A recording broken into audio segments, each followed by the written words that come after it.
it.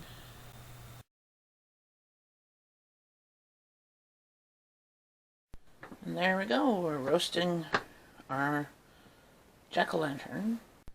So I took this pumpkin out of the roaster, I cooled it down, I scooped out all the puree, like the flesh of it, and there's the skin. I'll put that in the composter green bin. Here's another pumpkin I got from, I posted on my Facebook. If anybody had jack-o'-lanterns that they carved last night that they weren't using, or ones that they haven't carved, to let me know. And I got this dropped off. Another one that's carved. This one's huge. Look how big it is to my hand. So I have half of this in the roaster right now.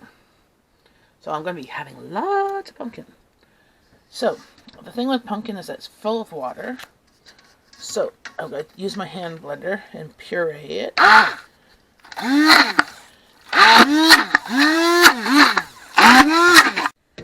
So this is my new strainer, my new colander. It folds up. I got it from Dollarama for $4, and it stretches across my sink.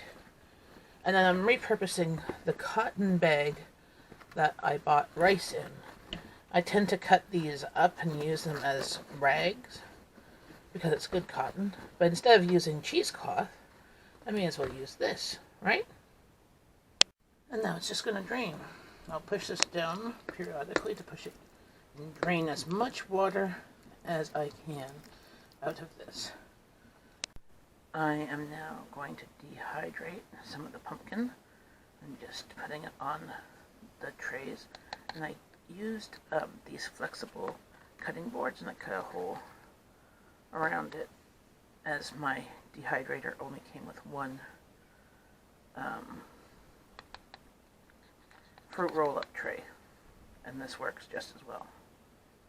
So I'm going to dehydrate this overnight and see how it is in the morning. So here is the dehydrated pumpkin. All I'm going to do is take this off. It's all dry. And I'm going to put them in a bowl. And then I'm going to sticks here. You could spray your sheets maybe with Pam, or that so it doesn't stick as much. I just literally took it off. Put it into a bowl, and then you put it in the blender and grind it into powder. And then you could put it in mason jars in your cupboard. You can vacuum seal the mason jars with a vacuum sealer, and use this as you would when you make pumpkin pie. You just reconstitute it with a bit of water to the consistency you want, and use it just like frozen pumpkin. This way, or you could add this to frozen pumpkin to thicken it up and be more pumpkin-y flavor. But I'll take some time and see. They're all dried well like that. Some will stick off easier there. I'm just going to keep on making this, because this takes up way less room in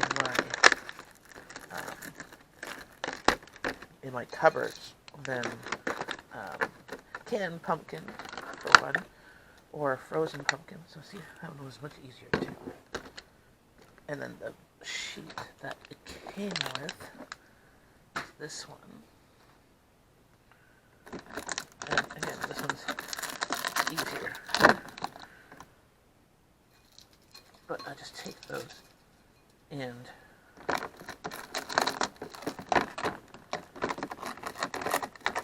that one was small. Press down maybe. I'll just take these and I'll grind it, and I'll show you what I did with last year's one. So here's my dehydrated pumpkin from last year.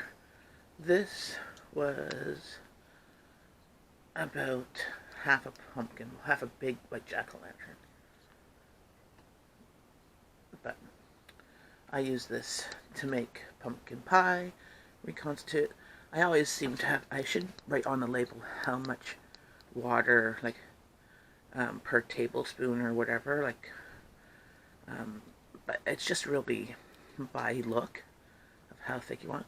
Also, I throw this into spaghetti sauce, any sauces, to just add more vitamins and vegetables. So it's yummy, and it's like, this is just a reused salsa jar, well, cheese sauce jar, and that's it. Oh, here, that's my pantry.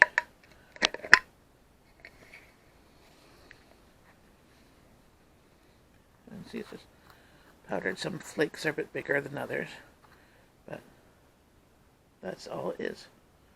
Yummy. And there we go.